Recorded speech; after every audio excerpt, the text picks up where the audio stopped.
ফজলু মিয়ার সঙ্গে দেখা করতে এসেছে থানার ওসি মোফাজ্জেল হোসেন। তিনি বললেন,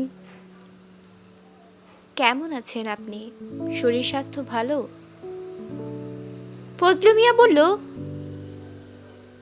আপনারা যেমন রাখছেন তেমনই। আমরা কি ভালো মন্দ রাখার মালিক? ভালো মন্দ রাখার মালিক আল্লাহ। ফজলু মিয়া হাসল, আল্লাহ তো আছেই, আপনারা হইলেন উসিলা। দুনিয়ায় উসিলার দরকার আছে। মোফাজ্জেল হোসেনকে চা খেতে দেওয়া হয়েছে। তিনি সেই চা খাচ্ছেন না, তাকে বিচলিত লাগছে। ফজলু মিয়া বলল, তা ওসি সাহেবকে কিছু বলবেন? আমার আবার একটু কাজ আছে। ব্যবসা বাণিজ্যের অবস্থা তো জানেনই। গত 2 মাস আপনাকে ভালো মন্দ কোনো খেদমতো করতে পারতেছি না। একটা কথা। জি? আপনি অন্যভাবে নিয়েন না। আপনার সাথে তো আমার বহু বছরের সম্পর্ক, সেখান থেকেই কথাটা বলতে চাই। জি বলেন। ফজলু মিয়া আঙুলের ডগায় শর্ট তুলে চুমুক দিল। যথারীতি তার ঠোঁটের কোষ গড়িয়ে সাদা দুধের সরু প্রসবন নেমে আসছে। সেদিকে তাকিয়ে মোফাজ্জেল হোসেন বললেন, এমপি সাহেবের ঘটনা তো মনে হয় শুনছেন। কি ঘটনা? মোফাজ্জেল খানিক সময় নিয়ে বললেন, তার নির্বাচনী ক্যাম্পেইনের পরিচালক আরিফুলকে পাওয়া যাচ্ছে না। ফজলু মিয়া ধীরে সুস্থে সব খাওয়া শেষ করে এক চুমুকে গ্লাসের চাটুকুও শেষ করলো। তারপর গ্লাসটা উঁচু করে কাত করে ধরলো তার মুখ থেকে সামান্য দূরে। তারপর জিভ বের করে অপেক্ষা করতে লাগলো গ্লাসের তলা নিংড়ে আসা চায়ের শেষ বিন্দুগুলোর জন্য। টপ টপ করে কয়েক ফোঁটা তার জিভের গড়ায় পড়ল। সে সেই ফোঁটাগুলো আরাম করে খেলো। তারপর গামছা দিয়ে মুখ মুছতে মুছতে বলল, কই গেছে সে? বহুদিন তো আর তার যোগাযোগ নাই আমার লগে। লাস্ট যে এবার আইছিল বহু বছর আগে, তখন তারে জামানের সময় আমি 1 ঝুড়ি ইলিশ মাছ দিছিলাম। তারপর আর যোগাযোগ নাই। আমার খুব পেয়ারের লোক সে, ইয়ার বন্ধু মানুষ আমরা। একে অন্যের নাম ধইরা তুই তোকারি কইরেই কথা কইতাম। আচ্ছা, কয়দিন হইল খোঁজ নাই? 7 দিন। কাউরে কিছু বইলা যায় নাই? না, ফোনও বন্ধ। বললেন মোফাজ্জেল হোসেন। চিন্তা কইরেন না, ফিরে আইব। হয়তো ফুর্তি টুর্তি করতে গেছে কোথাও। না, এমপি সাহেব সবখানে খোঁজ নিছেন, কিন্তু কোনো ট্রেস নাই। কোথাও না পেয়ে তারপর না তিনি আমাদের জানিয়েছেন। তাইলে তো চিন্তার বিষয়। শুনছিলাম নতুন ব্যবসা বাণিজ্য শুরু করছিল সে, সেইখানে তো আবার কিছু হয় নাই। আর এমপি সাহেবের লগে তার সম্পর্ক কেমন? খুবই ভালো। সে ছিল এমপি সাহেবের ডান হাত। তার সবকিছু আরিফুলই দেখতো। ওহ, দেখেন খোঁজ খবর নিয়ে। আমিও কোনো খোঁজ আনলে জানামু। জি জানাবেন। যেন অন্য কিছু বলতে গিয়েও শেষ পর্যন্ত নিজেকে সামলে নিলেন ওসি সাহেব। ফজলু মিয়া আড়ত থেকে বের হয়ে হেঁটে গিয়ে ওসি সাহেবকে গাড়িতে তুলে দিল, সঙ্গে কিছু উপহার। পকেটে একটা পেটমোটা খামটা দিতে দিতে বলল, ব্যবসা বাণিজ্য খুব খারাপ যাইতেছে। চারিদিক থেকে নানান বাজে খবর, এই জন্য খাম চিকন। বিষয়টা একটু নজরে রাখেন। ফজলু মিয়া বসে আছে তার জলচুকিতে।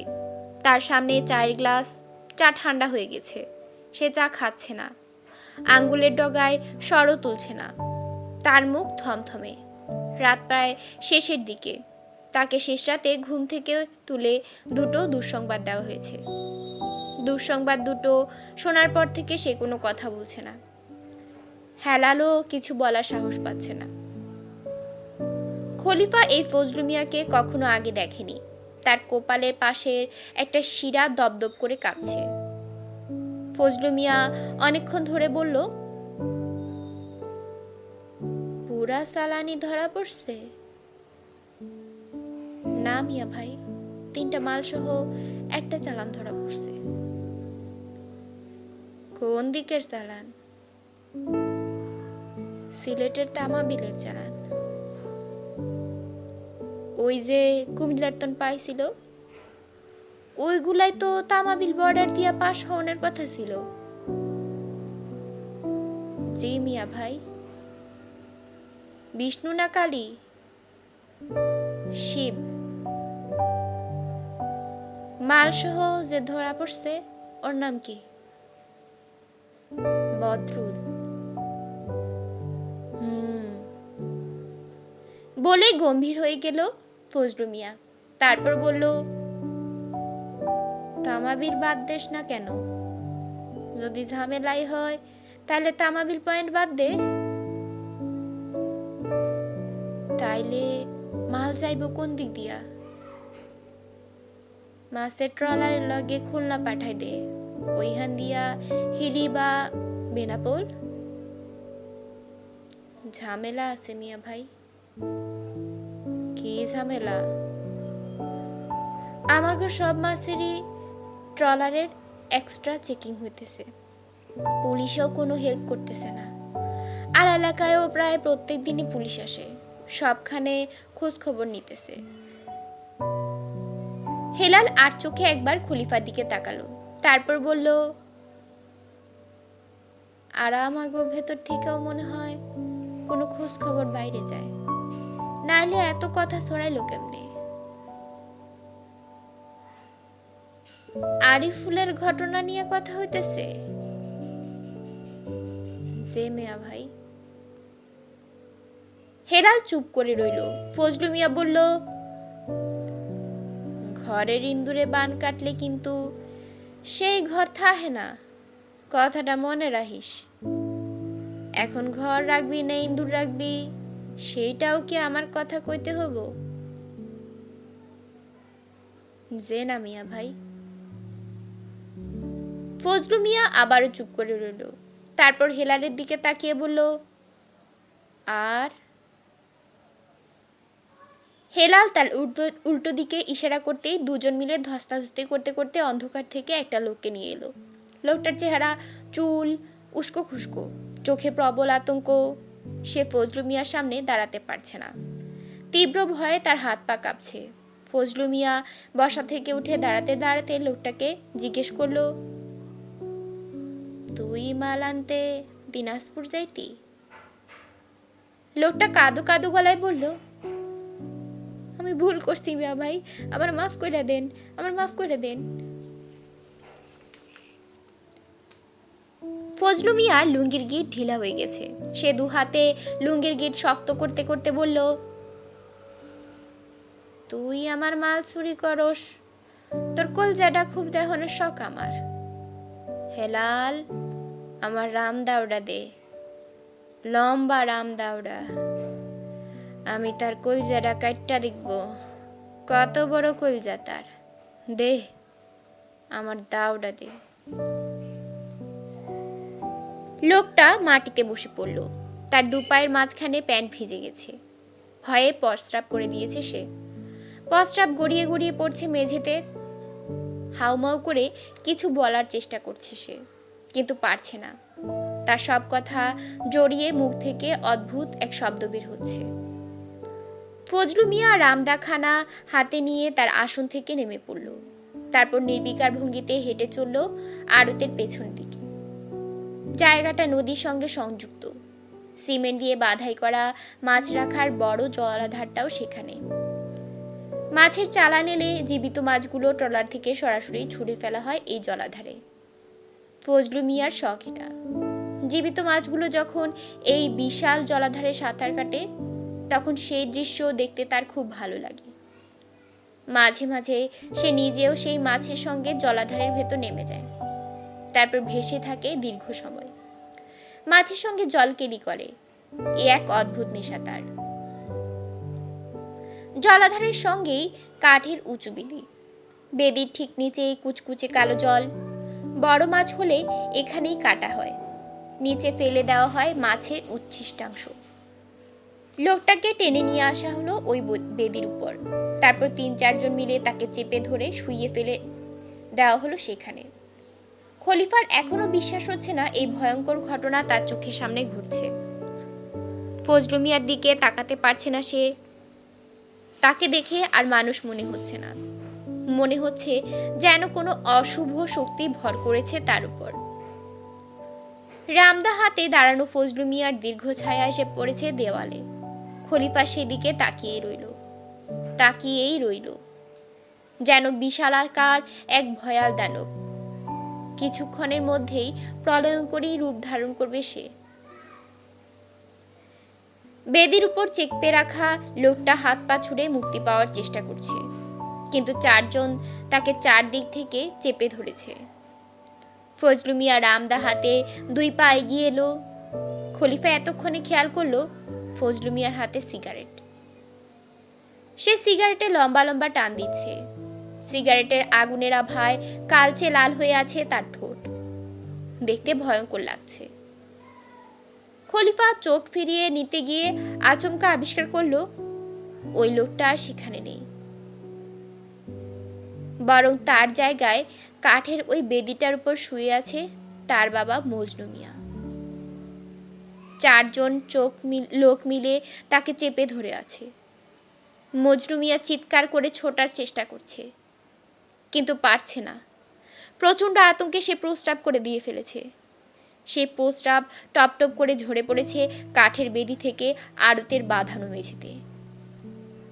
ফজলু মিয়া সিগারেটের শেষ টান দিয়ে ফেলে দিল বুড়িগঙ্গার কুচকুচে কালো জলে। তারপর বাঁ হাত থেকে রামদাখানা লুফে নিল ডান হাতে। খুবই অভ্যস্ত সহজ ভঙ্গি, যেন সত্যিকারের কোনো দা নয়, এটা যেন একখানা ঠুনকো কাঠের খেলনা। ফজলু মিয়া দাখানা তার মাথার উপরে তুলল। দেয়ালে তার সেই ভয়ালো দানবীয় ছায়াটাও আরো দানবীয় হয়ে উঠল। আর মাত্র মুহূর্তকাল, তারপরে লোকটার মাথাটা বিচ্ছিন্ন হয়ে যাবে শরীর থেকে। রুদ্ধশ্বাস প্রতীক্ষায় দাঁড়িয়ে আছে সবাই। আর ঠিক তখনই খলিফার হঠাৎ কি হলো, সে চিৎকার করে ছুটে গেল ফজলু মিয়ার কাছে। যে করেই হোক তার বাবাকে বাঁচাতেই হবে। প্রয়োজনে ফজলু মিয়ার পা জড়িয়ে ধরে কাঁদবে সে। খলিফা অবশ্য ফজলু মিয়া পর্যন্ত যেতে পারল না।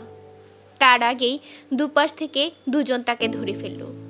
খলিফা ছোটার জন্য আপ্রাণ চেষ্টা করতে লাগলো, কিন্তু পারল না।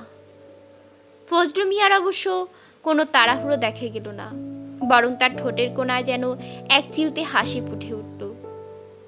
সেই হাসিটুকু মুখে ঝুলিয়ে রেখে খলিফার দিকে এগিয়ে গেল। তারপর শান্ত গলায় বলল, আমারে ডরাস? খলিফা উপর থেকে নিচে মাথা নাড়ল। ফজলু মিয়া আবারও জিজ্ঞেস করল, আমারে ডরাস? খলিফা আবারও উপর নিচ মাথা নাড়ল। সে কাঁদছে, কান্নায় তার গলা চোখ বুজে আসছে। সে ফ্যাঁসে গলায় কথা বলার চেষ্টা করলো, কিন্তু পারল না। ফজলু মিয়া হঠাৎ কষে চোট বসালো তার গালে। খলিফার মনে হলো সে তার ২ চোখে ধাঁধা দেখছে। তার চারপাশের সবকিছু অন্ধকার হয়ে গেছে। সে অজস্র জোনাকি পোকা সেই অন্ধকারে তার দিকে ছুটে আসছে, তাকে ঘিরে এলোমেলো উঠতে লাগলো। কতক্ষণ পর চোখ মেলেছে খলিফা জানে না, তবে সে তাকিয়ে দেখলো বেদির উপর লোকটা এখনো বেঁচে আছে। ফজলু মিয়া তাকে খুন করেনি, বরং লোকটা বসে আছে সেখানে। সেও কাঁদছে, তার বুক হাঁপড়ের মতন উঠানামা করছে। সবচেয়ে আশ্চর্যের বিষয় হচ্ছে লোকটা মোটেই তার বাবা নয়। কিন্তু বাবা না হলেই কি? খলিফা এখন জানে তার বাবাকে কে খুন করেছে। ফজলু মিয়ার কথা অনুসারে সে তার নিজেকেই জিজ্ঞেস করে দেখেছে, উত্তরও পেয়ে গেছে।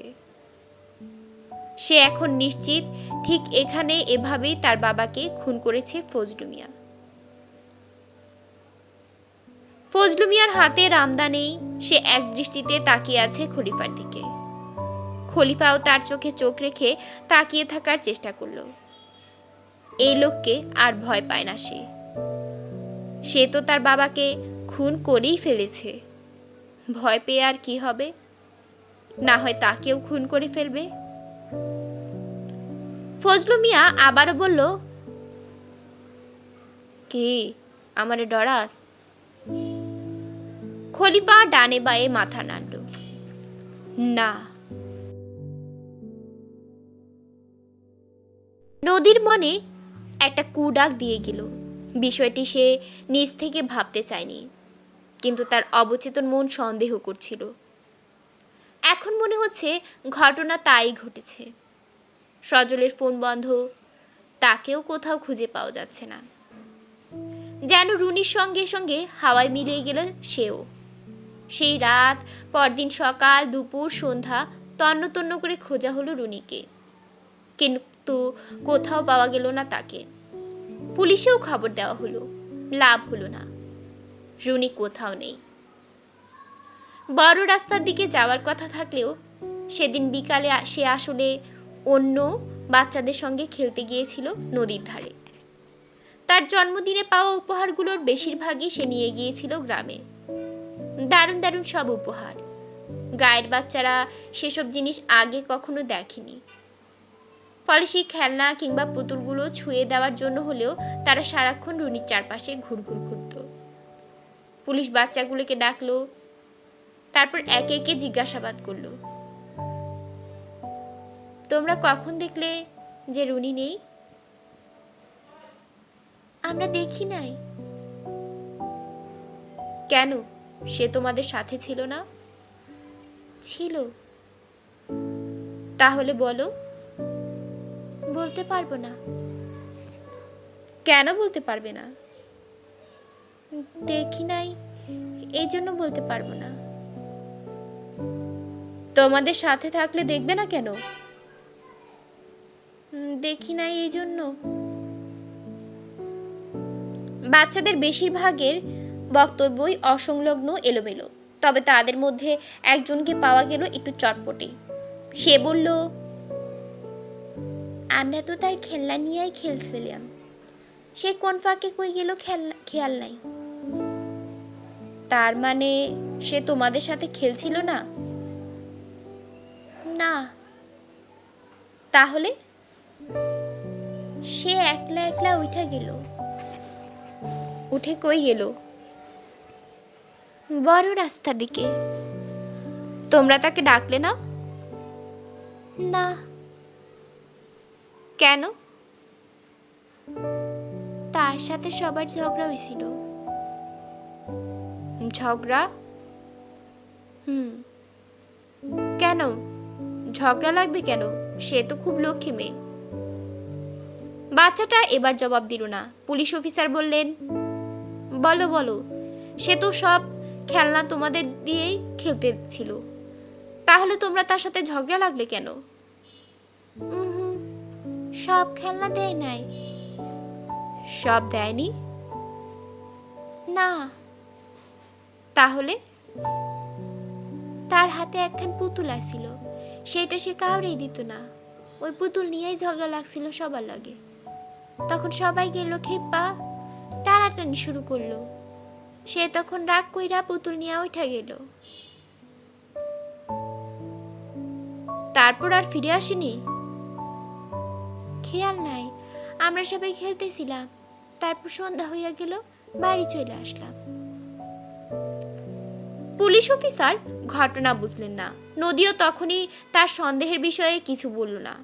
আগে পুরোপুরি ঘটনা বুঝতে চায় সে। পুলিশ চলে গেলে বাচ্চাটাকে আবার ডাকলো। নদী বলল, তুমি ঠিক দেখেছিলে রুনি বড় রাস্তার দিকে গেছে? ওইখানে আর কেউ ছিল? বড় রাস্তায় তো অনেকেই থাকে। না, মানে রুনিকে কেউ ডাকছিল। বাচ্চাটা বলতে পারল না, তবে সে একটা তথ্য দিল। তখন বড় রাস্তার ঠিক পাশেই একটা সাদা গাড়ি দাঁড়িয়েছিল। এখানে বড় রাস্তা বলতে বিস্তীর্ণ ফসলের মাঠের মাঝখানে দিয়ে বয়ে যাওয়া উঁচু সরু এক রাস্তা। এ এলাকায় সচরাচর গাড়ি দেখা যায় না, মূলত ভ্যান অটোরিকশায় বাহন। ঠিক ওই সময়টায় ওই সাদা গাড়ির কথা শুনে নদী থমকে গেল। তার তখনই মনে হলো ঘটনা ঘটিয়েছে সজল। সে এবারে চেনে। মামলায় হেরে গিয়ে এমনিতেই তার মাথা এলোমেলো হয়ে গেছে। তার উপর রুনির জন্মদিনের রাতের ওই ঘটনায়ও নিশ্চয় তাকে আরো বিক্ষুব্ধ করে তুলেছে। মায়ের সামনে বাবাকে অপছন্দ করার ভান করলেও ভেতরে ভেতরে যে রুনি তার বাবাকে অসম্ভব পছন্দ করে নদী তা জানে। সজল এসে যদি তাকে আড়াল আবডাল থেকে ডাকে, রুনি নির্দ্বিধায় চলে যাবে। নদী বিষয়টা নিশ্চিত হতে চায়, কিন্তু সজলকে এখনই কোনো পুলিশের ঝামেলায়ও ফেলতে চায় না সে। ফলে অনেক ভেবেচিন্তেই ফোনটা করলো তাকে, কিন্তু সজলের ফোন বন্ধ। বিষয়টা ভালো ঠেকলো না নদীর। রুনির জন্মদিনের সেই ঝড় বৃষ্টির রাতে চলে যাওয়ার আগে সজল বলেছিল পরদিন ভোরে সে রুনিকে দেখতে আসবে, কিন্তু আসেনি। শুধু যে আসেনি তাও না, এরপর আর কখনো ফোনও করেনি। অথচ মেয়ের জন্য সারাক্ষণ অস্থির হয়ে থাকে সে। তাহলে যত দ্রুত সম্ভব ঢাকায় ফিরে এলো নদী। সজলের পুরনো বাসায় খোঁজ নিয়ে জানা গেল সে এই বাসা ছেড়ে অনেক আগেই চলে গিয়েছে। বিচলিত নদী রীতিমতো অসহায় বোধ করতে থাকলো। তবে আসার ব্যাপার হলো, চলে আসার সময় বাড়িওয়ালার কাছ থেকে সজলের নতুন বাসার ঠিকানা পাওয়া গেল। নদী সেই বাসাও খুঁজে বের করলো, কিন্তু অদ্ভুত ব্যাপার হলো সজল সেখানেও নেই। এবার সত্যিকার অর্থেই ভীত বোধ করতে লাগলো নদী। সজল বসে আছে রমনা থানায়, তার চোখে মুখে হকচকিত ভাব, যেন পুলিশ কেন তাকে থানায় নিয়ে এসেছে তার কিছুই সে বুঝতে পারছে না। রমনা থানার ওসি মকবুল হোসেন বললেন, আপনি হঠাৎ গা ঢাকা দিলেন কেন? সজল পাল্টা প্রশ্ন করলো, আমি গা ঢাকা দিব কেন? গা ঢাকা না দিলে আপনি আপনার বাসা ছেড়ে উধাও হয়ে গেলেন। আপনার ফোন পর্যন্ত বন্ধ, সেই ফোনেরও কোনো হদিস নেই। ট্র্যাক করতে গিয়ে দেখা গেল সেই ফোনই দেশে নেই, বর্ডার পার হয়ে গেছে। আমার ফোন চুরি হয়ে গেছে। চুরি হয়ে গেছে? কবে? বেশ কিছুদিন আগে। আমার মেয়ের জন্মদিন ছিল, সে ছিল তার মায়ের বাসায়। সেখান থেকে রাতে ফেরার সময়। ওহ, তা বাসা বদলালেন কেন আপনি? খুব ঝড় বৃষ্টিতে ভিজেছিলাম। ফেরার পর থেকে প্রচন্ড শরীর খারাপ, জ্বরে প্রায় অচেতন ছিলাম কদিন। তারপর সেই অচেতন অবস্থায় বাসা বদলালেন?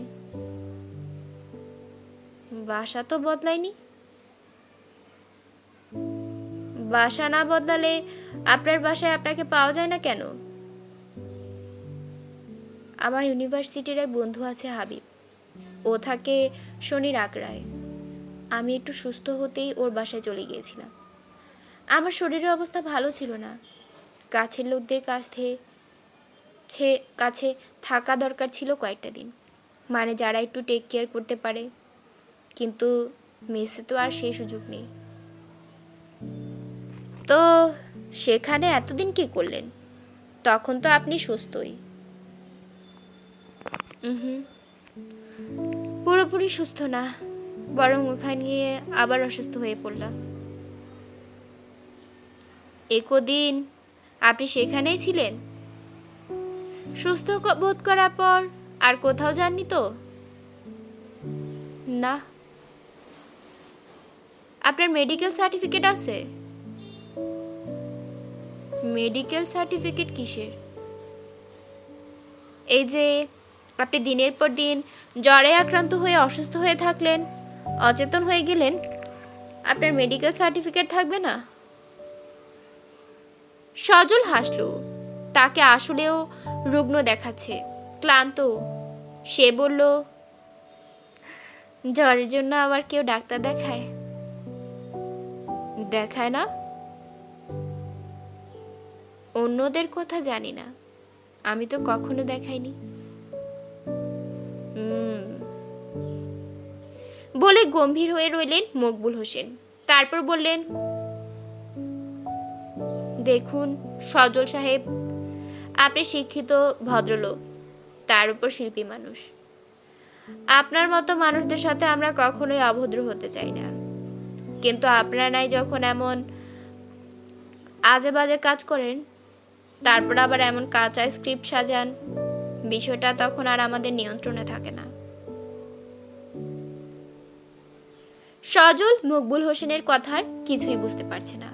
তাকে আজ ভোরবেলা শনির আখড়া থেকে গ্রেপ্তার করেছে পুলিশ, যদিও গ্রেপ্তারের কারণ এখনো কিছুই জানানো হয়নি তাকে। তবে তারা এটাও বলেছে যে তাকে আনুষ্ঠানিকভাবে গ্রেপ্তার দেখানো হয়নি। যিনি তার নামে অভিযোগ করেছেন তিনি চান না সজল গ্রেপ্তার হোক। তিনি শুধু চাইছেন যে কারণে সজলকে এখানে নিয়ে আসা হয়েছে সেই কারণটা যেন ঠিকঠাকভাবে সমাধান করা হয়। সজল বিভ্রান্ত গলায় বলল, আপনি কি বলছেন আমি কিছুই বুঝতে পারছি না। আপনি কি দয়া করে আমাকে বলবেন ঘটনা কি? মকবুল হোসেন ঘটনা খুলে বললেন। সজল হতভম্ব গলায় বলল, কি বলছেন আপনি? রুনিকে পাওয়া যাচ্ছে না? আমার রুনিকে? জি। সজল তড়াক করে উঠে দাঁড়ানোর চেষ্টা করলো, কিন্তু পারল না। তার শরীর কাঁপছে, জুলফির কাছে ঘাম দেখা দিচ্ছে। তার স্নায়ু যে ভয়াবহ উত্তেজিত তা স্পষ্ট বোঝা যাচ্ছে। নিজেকে নিয়ন্ত্রণের চেষ্টা করলো সে। বিচলিত ভঙ্গিতে বলল, আপনি শিওর রুনিকে পাওয়া যাচ্ছে না?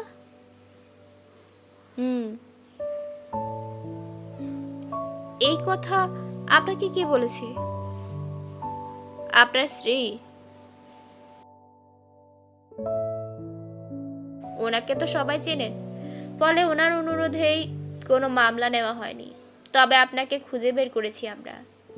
তাছাড়া উনিও চান না যে বিষয়টা মামলা, গ্রেপ্তার, কোর্ট পর্যন্ত গড়াক। আপনাদের নিজেদের মধ্যে যদি কোনো ঝামেলা থাকে তো সেটা আপনারা নিজেরাই মিটে ফেলুন না। অযথা কেন বিষয়টাকে এত নোংরা করছেন? মানে নদী আপনার কাছে অভিযোগ করেছে যে আমি রুনিকে কিডন্যাপ করেছি? সজলের মুখে তীব্র হতাশা, বিস্ময়। ঠিক কিডন্যাপ না, উনি ভাবছেন হয়তো আপনি রাগ বা ক্ষোভ থেকে কাজটা করেছেন, তাকে একটা শিক্ষা দিতে চেয়েছেন। যেহেতু রুনির জন্মদিনের রাতে উনি আপনাকে দেখা করতে দেননি। সজলের এখনো বিশ্বাস হচ্ছে না নদী তার সম্পর্কে এরকম কোনো ধারণা পোষণ করতে পারে। সে একরোখা হতে পারে, তার অসংখ্য দোষ থাকতে পারে, ব্যক্তিগত ও পেশাগত জীবনে সে চূড়ান্ত ব্যর্থ হতে পারে, কিন্তু এত কিছুর পরও এতটা নীচ নয় সে। এতদিনে অন্তত এটুকু জানার কথা ছিল নদীর। বিষয়টাতে প্রচন্ড আহত বোধ করছে সজল। সে দাঁড়াতে গিয়েও আবার ধপ করে বসে পড়ল। তারপর মকবুল হোসেনের চোখে চোখ রেখে স্থির কণ্ঠে বলল, আমি বাবা হয়ে মেয়েকে কিডন্যাপ করব? আমি কি অসুস্থ, পাগল? আমি? আপনাদের কি মাথা ঠিক আছে ওসু সাহেব? অন্য কেউ হলে হয়তো রেগে যেতেন মকবুল হোসেন, কিন্তু নদীর সাবেক স্বামী বলেই হয়তো তেমন কিছু বললেন না। তারপর খানিক কঠিন স্বরেই বলল, শুনুন সজল সাহেব, আমরা পুলিশের চাকরি করি, এর চেয়েও নোংরা বাজে ঘটনা দেখার অভ্যাস আছে আমাদের। সুতরাং মাথা ঠিক নাও থাকতে পারে, আমাদের তো মাথা ঠিকই আছে। সজল দুহাতে মুখ ঢেকে হঠাৎ কেঁদে উঠল। আমার রুনিকে ও কই রেখেছে? আপনি নদীকে ডাকুন, এক্ষুনি ডাকুন। ও আমার রুনিকে কি করেছে আমি জানতে চাই। She just ruin my life. আমি ওর নামে মামলা করব, এক্ষুনি মামলা করব। ঘটনা আমার কাছে এখন পরিষ্কার। সে বিয়ে করার জন্য এই নাটক সাজাচ্ছে। তার কি ধারণা আমি তার বিয়েতে ঝামেলা করব? তার মতো মেয়ের বিয়ে আটকানোর আমি চেষ্টা করব? কখনোই না। আপনি তাকে এখনই রাখুন। আমি আমার রুনিকে ফেরত চাই। তারপর সে যা ইচ্ছা করুক। I don't care. I just want back my child. Sajal হঠাৎ দুহাতে মকবুল হোসেনের হাত চেপে ধরল। তারপর হাউমাউ করে কাঁদতে লাগলো সে। মকবুল হোসেন দীর্ঘক্ষণ সজলকে দেখলেন। তিনি অভিজ্ঞ মানুষ। এমন অসংখ্য কেস তিনি সমাধান করেছেন। মানুষের মুখ দেখে তার ভেতরটা চেনা মুশকিল। এটা তার চেয়ে ভালো কে আর জানে। তারপরও তিনি নদীকে ডাকলেন। নদী আড়ালেই ছিল। সে এলো কিছুক্ষণের মধ্যে। তাকে দেখে ভয়ানক খেপে গেল সজল। নিজের চেয়ার ছেড়ে উঠেই যাচ্ছিল। একজন কনস্টেবল এসে তাকে থামালো। নদী কিছুক্ষণ চুপচাপ দাঁড়িয়ে রইল। তারপর সজলের দিকে তাকিয়ে দাঁতে দাঁত চেপে বলল, রুনি কই? রুনি কই মানে? সজল তার চেয়ে কঠিন গলায় উত্তর দিল, তুমি আমার রুনিকে কি করেছো বলো? রুনির কিছু হলে আমি তোমাকে খুন করে ফেলবো। নদী মকবুল হোসেনের দিকে তাকিয়ে বললেন, দেখলেন তো এ আমার রুনিকে কি করেছে, কোথায় রেখেছে আপনি বলুন তো, এখনই বলতে বলুন। শেষের দিকে এসে নদীর গলা ভেঙে পড়ল। সে কাঁদছে। সজল অবশ্য নদীর কান্নাকে গ্রাহ্য করলো না। সে চিৎকার করে বলল, রুনির কি হয়েছে তুমি আমাকে বলো। রুনির কি করেছো স্পষ্ট করে বলো আমাকে।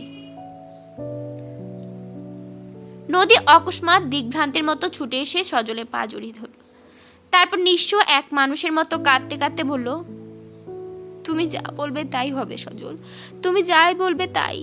কিন্তু প্রয়োজনে রুনি এখন থেকে তোমার কাছে থাকবে। তারপরও তুমি বলো রুনি কোথায়, তাকে তুমি কোথায় রেখেছো প্লিজ সজল। ডিভোর্সের পর থেকে সজলকে আবার আপনি করে বলতে শুরু করেছিল নদী। কিন্তু আজ এই মুহূর্তে সে যেন সবকিছু ভুলে গেছে। সজল হতভম্বের মতো তাকিয়ে রইল। নদী কান্নাজনক কণ্ঠে বলতে লাগলো, তুমি শুধু রুনিকে মাঝে মাঝে আমার কাছে দেখতে দিও, একটু দেখতে দিও। তাও তুমি বলো রুনি কোথায়, তুমি কোথায় লুকিয়ে রেখেছো সজল, সজল। সজল নদীর হাত ছাড়িয়ে উঠে দাঁড়ালো। তারপর আবারও চিৎকার করে বলতে লাগলো, নাটক করছো আমাকে ফাঁসাতে? এখন তুমি নাটক করছো? সত্যি সত্যি বলো রুনি কোথায়? রুনির কিছু হলে আমি তোমাকে ছাড়বো না নদী। সজলের গলার স্বর আরো বাড়তে লাগলো। নদী এবার দু হাতে জোট করে সজলের সামনে উঠে দাঁড়ালো। সজল, আমি আর কখনো কোনো কিছু নিয়ে তোমার সাথে রাগারাগি করব না, মামলা করব না, কোর্টেও যাব না। রুনির সব জন্মদিনেও সে তোমার সাথেই থাকবে। তুমি যা চাইবে তাই হবে, সব তোমার ইচ্ছে মতো হবে। নদী কাঁদছে। কান্নার দমকে তার শরীর কাঁপছে, চোখ টকটকে লাল। সজল কিছু বলতে গিয়েও বলল না, থমকে গেল। কারণ ওসি মকবুল হোসেন তার চেয়ার থেকে উঠে দাঁড়িয়েছেন। নদী আর সজলের পুরো কথোপকথনই তিনি এতক্ষণ সূক্ষ্মভাবে পর্যবেক্ষণ করছেন। মকবুল হোসেন অভিজ্ঞ মানুষ। তিনি সেই অভিজ্ঞ চোখে যেন আজ করতে পারলেন এই ঘটনার আড়ালে অন্য কোনো ঘটনা আছে। তিনি নদীকে বললেন, নদী, আপনি কি একটু শান্ত হয়ে বসবেন? আমার মনে হয় বিষয়টা নিয়ে আমাদের ঠান্ডা মাথায় কথা বলা দরকার। তা কথা হলো। মকবুল হোসেন দুজনের সঙ্গেই কথা বললেন, নানান খুঁটিনাটি বিষয় জানতে চাইলেন। কিন্তু তাতে লাভ বিশেষ হলো না। বরং খানিক বাদে আবারও তারা পরস্পরকেই দোষারোপ করতে লাগলো, অভিযোগ করতে লাগলো। শেষ পর্যন্ত খুবই বিরক্ত হলেন ওসি মকবুল হোসেন। তিনি কোনোভাবেই বোঝাতে পারলেন না যে এখানে অন্য ঘটনা থাকতেও পারে, অন্য বড় কোনো ঘটনা। বেশ কিছুদিন থেকেই ফজলু মিয়ার মেজাজ খারাপ। ফলে তার চারপাশে কেউ ভেড়ে না, মাঝে মধ্যে কেবল হেলালকে দেখা যায়। আজ অবশ্য সঙ্গে খলিফাও আছে।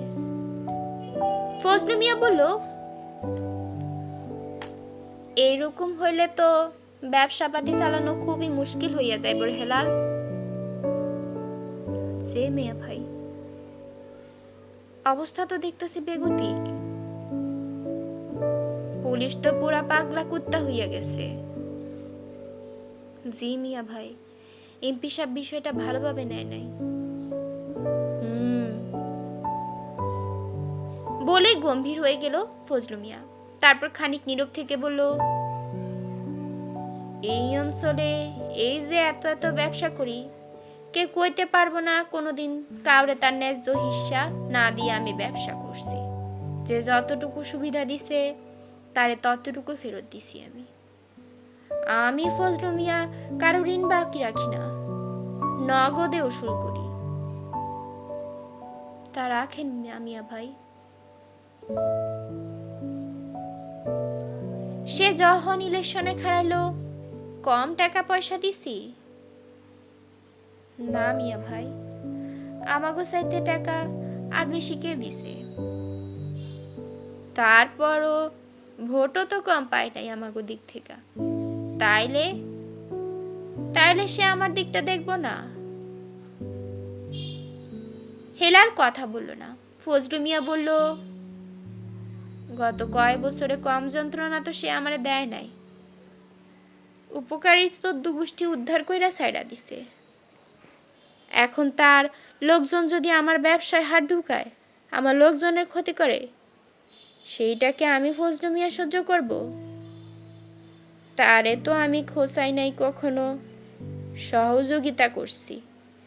তাইলে তার লোক আমারে খোঁচাই, তাইলে সেটা দেখানোর দায়িত্ব তার না? হেলাল কথা বলল না, ফজলু মিয়াও না। একটা থমথমে অস্বস্তিকর নীরবতা। তারা দিনের ঝলমলে আলোয় বসে আছে জটা পাগলার মাজারের পাশের সরু নদীর ধারে। এখান থেকে হাঁটা দূরত্বে মাজার। ফুরফুরে হাওয়ায় নদীর ছলাৎ ছলাৎ শব্দ ভেসে আসছে। ফজলু মিয়া সিগারেট ধরালো। সিগারেটের গলগলে ধোঁয়ায় ঝাপসা হয়ে যাচ্ছে তার মুখ। সে গম্ভীর গলায় বলল, মাজারের এইবারের বার্ষিক উৎসবের ব্যবস্থা কমপ্লিট করছস? ফেলাল কাচুমুচু ভঙ্গিতে বলল, একটু সমস্যা আছে মিয়া ভাই। আবার কি সমস্যা? তুই তো দেখি আজকাল সমস্যার দোকান খুইলা বইছস। কি সমস্যা ক? প্রথম সমস্যা হইছে টাকার। 10,000 মানুষের উরস হইব। টাকা পয়সা তো কম লাগবো না। আমরা তো আর মাজারে কোনো দান খয়রাত দেই না, নেই না। উল্টা বছর ভইরা যত পারি দান খয়রাত করি। আর কি সমস্যা? এমপি সাহেব মনে হয় এবার উরস করতে দিব না। এইবারে প্রশাসন দিয়ে আটকাইব। তার মতিগতি ভালো ঠেকছে না।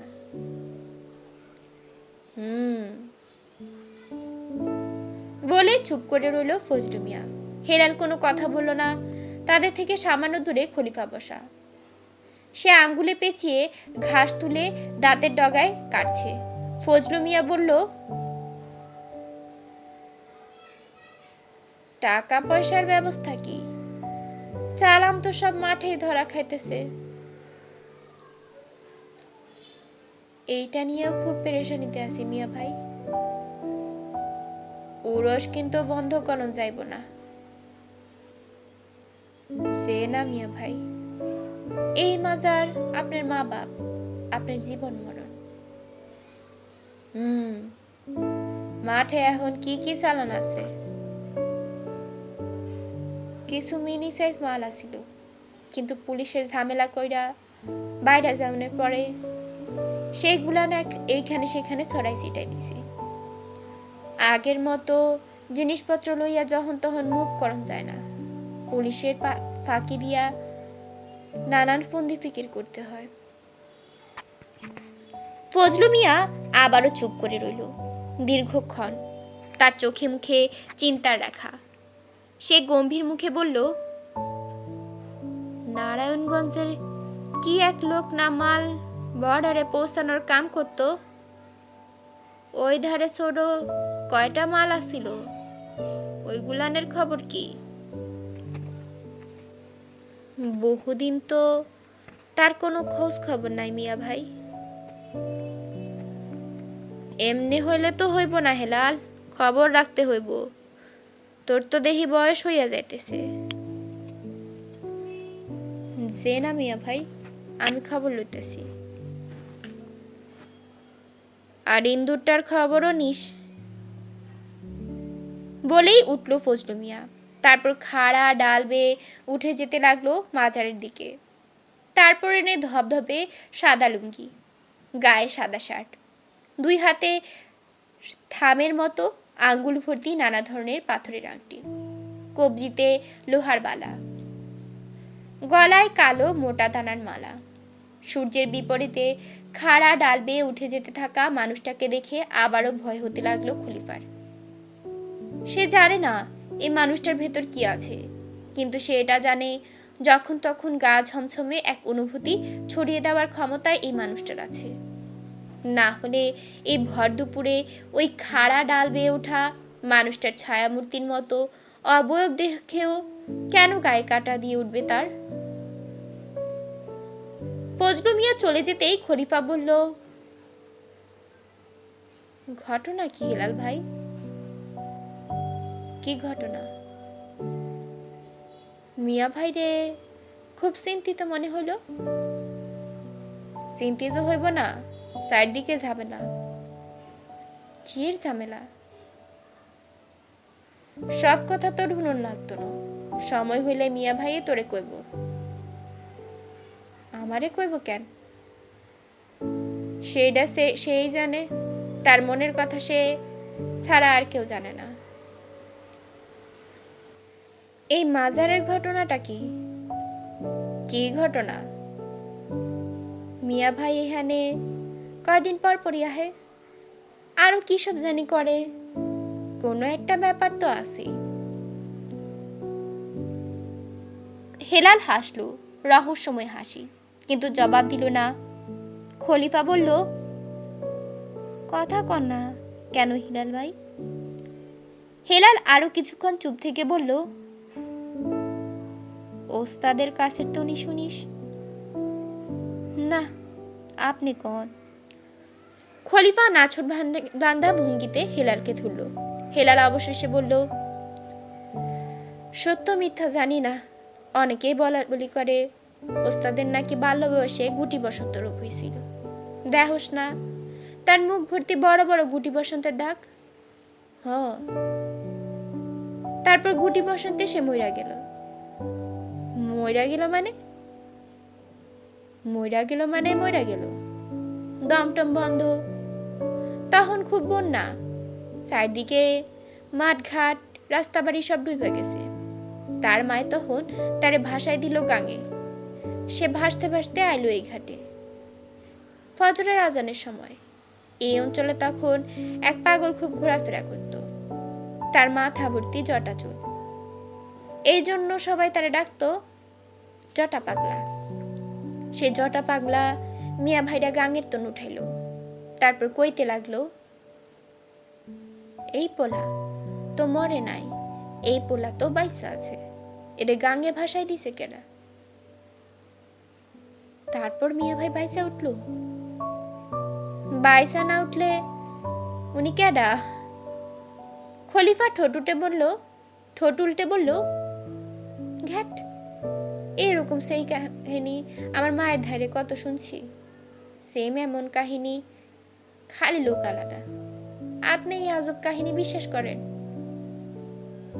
হেলাল এই প্রশ্নের জবাব দিল না। খলিফা বলল, এই কাহিনী আপনারা কে কইছে মিয়া ভাই নিজে? হেলাল এই নদীদের বাসায় চোর এসেছিল রাতে, সেখানে পথ করে পতাকা কিছু চুরি করেনি। লাল শায়লা বেগম সকাল থেকেই সবকিছু পতাকার গায়ে বড় বড় করে লেখা, একটা সুতাও খোয়া যায়নি পাগলার মাজার। অথচ ঘরের প্রায় সবকিছুই ওলটপালট করা। চোর যতটা সম্ভব তন্ন করে ঘরের জিনিসপত্র ঘেটেছে, কিন্তু কিছুই নেয়নি। বিষয়টা খুবই রহস্যজনক। নদী পুলিশে খবর দিয়েছে। ঘটনা শোনার পর থেকে ওসি মকবুল হোসেনকে খুব চিন্তিত লাগছে। তিনি এক এক করে নদীদের প্রায় সবাইকে জিজ্ঞেস করলেন কারো কিছু চুরি গিয়েছে কিনা।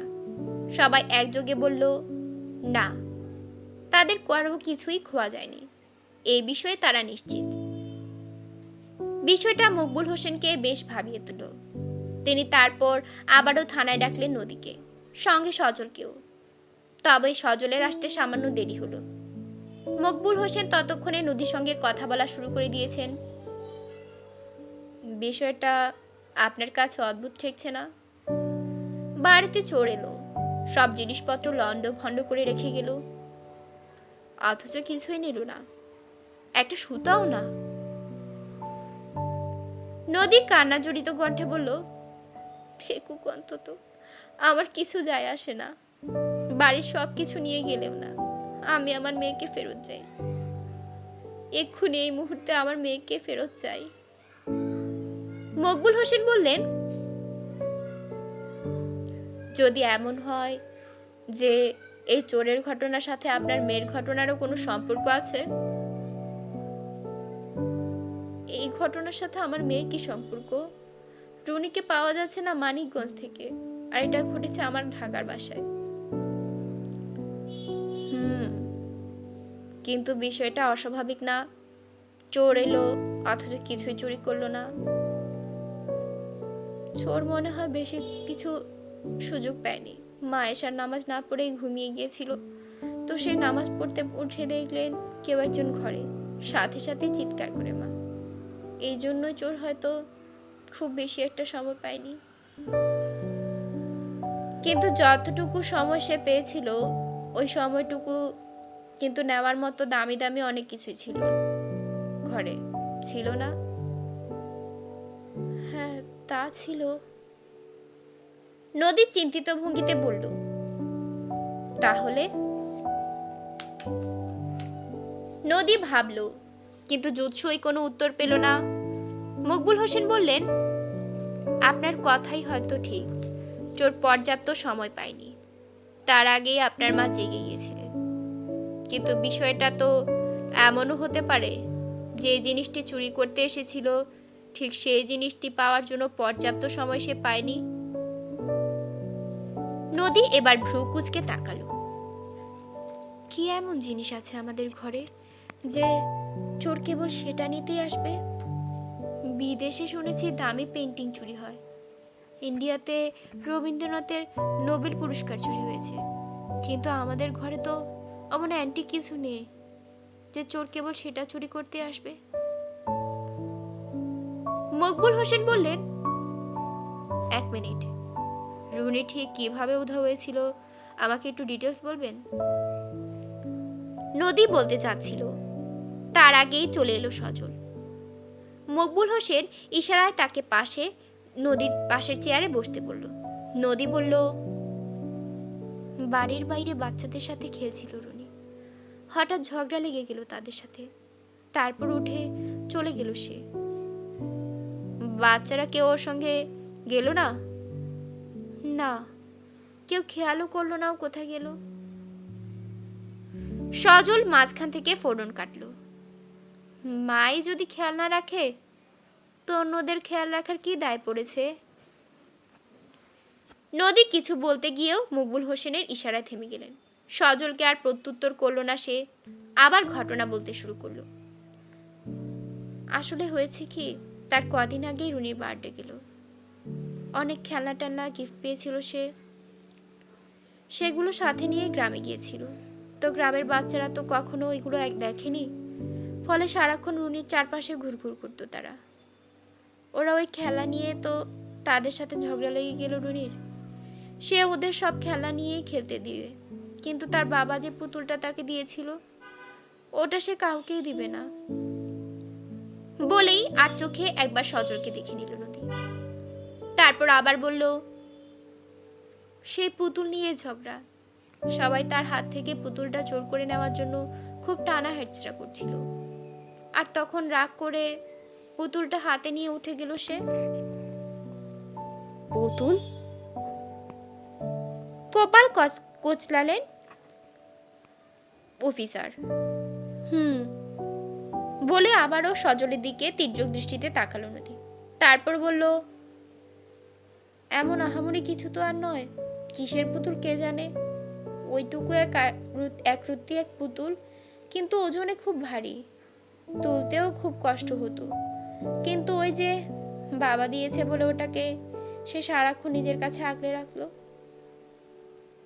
সজল যেন আচমকা সতর্ক হয়ে উঠল। তুমি শিওর ওই পুতুল তখন রুনির কাছে ছিল? বাচ্চাগুলো তো তাই বলছিল, বলে সজলের দিকে তাকালো নদী। কেন? সজল এবার আর কথা বলল না, তাকে খুব চিন্তিত বিচলিত লাগছে। মকবুল হোসেন বললেন, কোনো সমস্যা সজল সাহেব?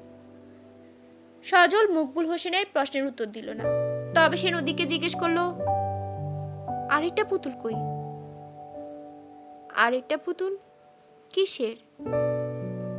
নদী অবাক গলায় জিজ্ঞেস করলো, রুনির জন্মদিনে সে রাতে আমি 2টো পুতুল দিয়েছিলাম, 2টো প্যাকেটে 2টো পুতুল। 2টো? ভ্রু কুঁচকে বলল নদী। আমি জানি না, মা হয়তো বলতে পারবে, আমি ওসব ছুঁয়েও দেখিনি। ওনাকে এখনই ফোন করো, জিজ্ঞেস করো অন্য পুতুলটা কোথায়। বলে থামলো সজল, সে ঘামছে। টেবিল থেকে জগটা নিয়ে গ্লাসে পানি ঢাললো সে, তারপর ঢকঢক করে খেয়ে ফেললো। পানি খাওয়া শেষে গ্লাসটা আবার রেখে দিল টেবিলে, তারপর চাপা উত্তেজতা গলায় বলল, আমার মনে হয় আমরা কোনো বড় ঝামেলায় পড়ে গেছি নদী। নদী কম্পিত হাতে ব্যাগ থেকে ফোন করে বের করতে করতে বলল, বড় কি ঝামেলা? কি করেছো তুমি? তার চেহারায় সম্ভ্রান্ত ভাব। সজলের উত্তরের অপেক্ষা না করেই সে মাকে ফোন করলো। শায়লা বেগম জানালেন, 2টো প্যাকেটই তিনি গ্রামের বাড়ি যাওয়ার সময় গাড়িতে তুলেছিলেন, কিন্তু গ্রামের বাড়িতে গিয়ে আরেকটি প্যাকেট আর খুঁজে পাননি। হতে পারে সেটা ভুলে গাড়িতেই রয়ে গিয়েছিল। শুনে মকবুল হাসিন বললেন, গাড়িতে খুঁজে দেখেছেন? প্যাকেটটা গাড়িতে নেই। নদী অনিশ্চিত গলায় বলল, ওটা রেন্টের গাড়ি ছিল, আমরা গ্রামে গিয়ে ছেড়ে দিয়েছিলাম। ঢাকায় ফেরার সময়ে আবার অন্য ভাড়া গাড়িতে এসেছি আমরা। সজল যেন কিছুই শুনছে না, সে দুহাতে মাথা চেপে নিচের দিকে তাকিয়ে বসে আছে। মকবুল হোসেন এবার তার দিকে ফিরলেন, তারপর বললেন, পুতুলের ঘটনা কি সজল সাহেব? সজল খানিক চুপ থেকে ভাঙা গলায় বলল, আমি একটা ভুল করে ফেলেছি ওসু সাহেব, বড় ভুল। কি ভুল? আমরা ব্যবসা খুব খারাপ যাচ্ছিল, এর মধ্যে এক সন্ধ্যাবেলা শশধর ভৌমিক নামে এক লোক এসেছিল আমার কাছে। সে কিছু মূর্তি কিনে নিল, সাথে আরো কিছু অর্ডারও করে গেল। তারপর ওনার সাথে আমার কিছু বিজনেসও ডিল হলো। আমি নিয়মিত ওনাকে নানান রকম শো পিস সাইজের মূর্তি বানিয়ে দিব, উনি সেগুলো বিক্রি করবেন নারায়ণগঞ্জ নিয়ে, সেখানে ওনার দোকান আছে। তো একদিন গভীর রাতে উনি খুব বিধ্বস্ত অবস্থায় আমার মেসে এলেন, তারপর অনেকগুলো ব্যাগ দিয়ে গেলেন আমার কাছে, বললেন ওই ব্যাগগুলো যেন আমি খুব যত্ন করে রাখি, ওগুলোতে কিছু রেপ্লিকা আছে, ক্লায়েন্ট অর্ডার কনফার্ম করলে আমাকে ঠিক ওইরকম করে বানাতে হবে। কি ছিল ভেতরে? আমি তো খুলে দেখিনি কি ছিল, তাছাড়া উনি আমাকে তখন দেখতেও বললেননি। বললেন আগে ক্লায়েন্টের সাথে আমাকে বসতে হবে, তারপর যদি তারা অর্ডার কনফার্ম করে তখন বানানোর বিষয়ে খরচাতির বিষয়ে আলাপ হবে। সেখানে কি এই পুতুলগুলোই ছিল? সজল ঢোক গিলে বলল, বলছি, আসলে আমার হাতে তখন টাকা পয়সা ছিল না, এদিকে রুনির অভিভাবকত্ব মামলার রায়ের তারিখটাও চলে এসেছিল। আমি অপেক্ষা করছিলাম যে শ্বশুরধর তো আসবে, সে এলেই আমার টাকার চিন্তাটা ঘুচবে, কিন্তু শ্বশুরধর আর এলো না। ওই দিনটাই আমার জন্য ভয়ঙ্কর খারাপ গেল। মামলার রায় গেল আমার বিপক্ষে, আর ঠিক ওই দিনই ছিল রুনির বার্থডে, সেটাও ভুলে গিয়েছিলাম আমি। বুঝতেই পারছেন মানসিক অবস্থা। আবারও থামলো সজল, তারপর বলল, সবার সামনে নদীও খুব খারাপ ব্যবহার করলো আমার সাথে। সবকিছু মিলিয়ে খুবই খারাপ একটা দিন। তার মধ্যে শরীরটাও ভালো ছিল না, জর্জর লাগছিল। সাথে আরও কিছু বিষয় মিলিয়ে পুরোপুরি মানসিকভাবে ভেঙে পড়েছিলাম। সময় যত বাড়ছিল ততই অস্থির লাগছিল। মনে হচ্ছিল, ইস, মেয়েটার জন্মদিন অথচ কিছুই করতে পারবো না আমি। আর তখনই শশধরে রেখে যাওয়া ব্যাগ থেকে পুতুল দুটি নিলেন আপনি? না, তখনই না। বিকেলের দিকে বের হলাম। পকেটে অল্প যে কটা টাকা ছিল তা দিয়ে ছোটখাটো দুটো গিফট কিনলাম রনির জন্য। তারপর আবার বাসায় ফিরে এলাম, কারণ সেদিন আকাশে খুব মেঘ ছিল, বৃষ্টিপাত হচ্ছিল। ভাবছিলাম বৃষ্টি থামলেই বের হব, কিন্তু বৃষ্টি তো আর থামলই না, বরং উল্টো ঝড় শুরু হলো। ইলেকট্রিসিটিও চলে গেল। রাত 11টা নাগাদ বুঝতে পারলাম বৃষ্টি আর থামবে না। যেতে হলে ওই ঝড় বৃষ্টির মধ্যে যেতে হবে আমাকে। তখন সেই ঝড় বৃষ্টির মধ্যে রওনা দিলাম। তারপর আমার তখন মাথা কাজ করছিল না, শরীর প্রচণ্ড খারাপ। এদিকে নদীও গেট খুলছে না, বাইরে প্রচণ্ড ঝড় বৃষ্টি। আমার মানসিক অবস্থা আমি আপনাকে বোঝাতে পারবো না। আমি প্যাকেট দুটো দারোয়ানের কাছে রেখে চলে আসি। নিতু সম্ভবত এসে নিয়ে যায়, ঠিক মনে নেই। ভয়ানক খারাপ অবস্থা ছিল আমার। এই অবস্থায় বাসায় ফিরে বুঝতে পারি একটা ভুল করে ফেলেছি আমি। রনির জন্য যে গিফটের প্যাকেট কিনেছিলাম সেগুলো আমার টেবিলেই পড়ে আছে। অন্ধকারে ভুল করে আমি শশধরে রেখে যাওয়া প্যাকেট নিয়ে গিয়েছিলাম, কিন্তু তখন আর করার কিছু ছিল না। রাতে গা কাঁপিয়ে জ্বর এলো। টানা 3 দিন জ্বরে প্রায় অচেতন ছিলাম আমি। নদীদের বাসায় থেকে ফেরার পথে ফোনটাও ছিনতাই হয়ে গেল। সব কিছু মিলিয়ে খুব বাজে অবস্থা। তার মানে আপনি সন্দেহ করছেন যে ওই পুতুলের জন্য শশধর রুনিকে কিডন্যাপ করেছে? আমি ঠিক জানি না, কিন্তু এছাড়া আর কি হতে পারে? আর কোনো কারণ তো আমি খুঁজে পাচ্ছি না। তাছাড়া রুনি যখন উধাও হলো তখন তার হাতে ওই দুটো পুতুলের একটা ছিল, আর আরেকটার খোঁজে সম্ভবত নদীদের বাসায় চোর এসেছিল। গম্ভীর ভঙ্গিতে বললেন ওসি। আপনার সাথে আমি একমত, কিন্তু শশধর কি করে জানবে যে আপনি তাকে তার মূর্তি রুনিকে দিয়েছেন? এটা সম্ভবত জাহেদ বলেছে। জাহেদকে? আবার মেসের রুমমেট, সে জানলো কি করে? হ্যাঁ, সে জানলো কি করে? হ্যাঁ, তাকে আমিই বলেছিলাম। আমি তো আর তখন জানতাম না যে ওই প্যাকেটে কি ছিল। দিন তিনেক পরে যখন মেস ছেড়ে আমি আবার বন্ধুর বাসায় চলে যাই, তখন জাহেদের কাছে শশধরের বাকি প্যাকেটগুলো দিয়ে দিয়েছিলাম। আর তাকে বলে দিয়েছিলাম যে শশধর যদি কোনো কারণে তার মালগুলো ফেরত নিতে আসে তাহলে জাহেদ যেন তাকে দিয়ে দেয়। আর এটাও যেন বলে যে ভুল করে ওখান থেকে দুটো প্যাকেট আমি রুনিকে দিয়ে দিয়েছি। একটু সুস্থ হয়ে ফিরে এসে আবার ওগুলো রুনির থেকে ফেরত দিয়ে শশধরকে আমি দিয়ে দিব। উফ, উত্তেজিত ভঙ্গিতে বললেন মকবুল হোসেন। সজল বলল, আমার ধারণা শশধর আমার ফোন বন্ধ পেয়েই ভয় পেয়ে গিয়েছিল। ও ভেবেছিল আমি ওগুলো নিয়ে পালিয়েছি বা কিছু, ফলে ও আর দেরি করতে চায়নি। তাছাড়া আমি চলে আসার পরদিনই ও মেসে গিয়েছিল, গিয়ে আমাকে পেল না। জাহেদের কাছে ঘটনা শুনে নিশ্চয়ই ওর মাথা খারাপ হয়ে গিয়েছিল। তারপর থেকে ও তো আমার সাথে কোনো যোগাযোগই করতে পারেনি। মকবুল হোসেন খানিক তাকিয়ে রইলেন সজলের দিকে, তারপর ভারী গলায় বললেন,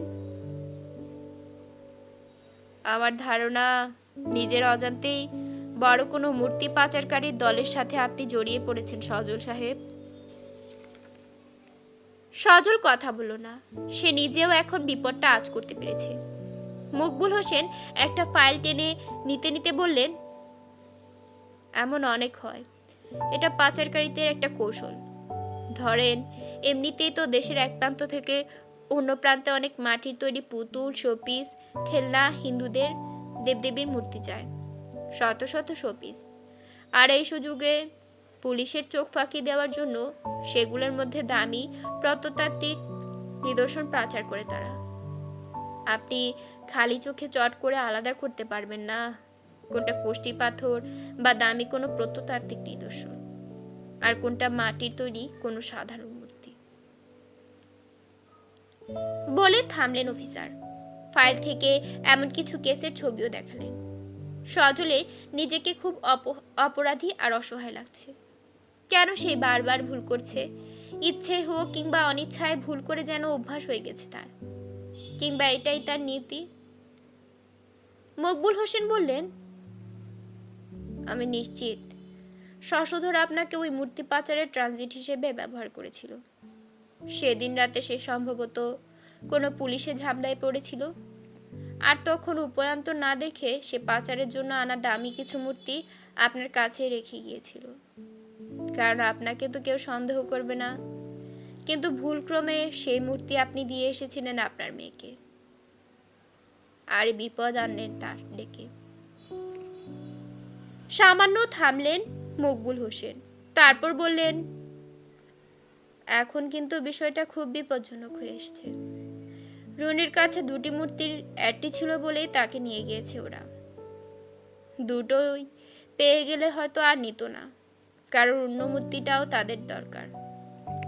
তারা রুনির কাছ থেকে অন্য মূর্তিটার কথাও জানতে চাইবে, অথবা তাকে আটকে রেখে আপনাদের ব্ল্যাকমেইল করতে যাবে।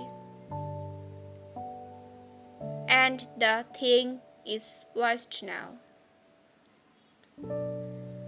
সজল আর নদী পরস্পরের দিকে তাকালো। বহু বছর পর তারা যেন একে অন্যের চোখে চোখ রাখলো, কিন্তু সেখানে দেখা গেল দুজন অসহায়, ভীত, শঙ্কিত মানুষ।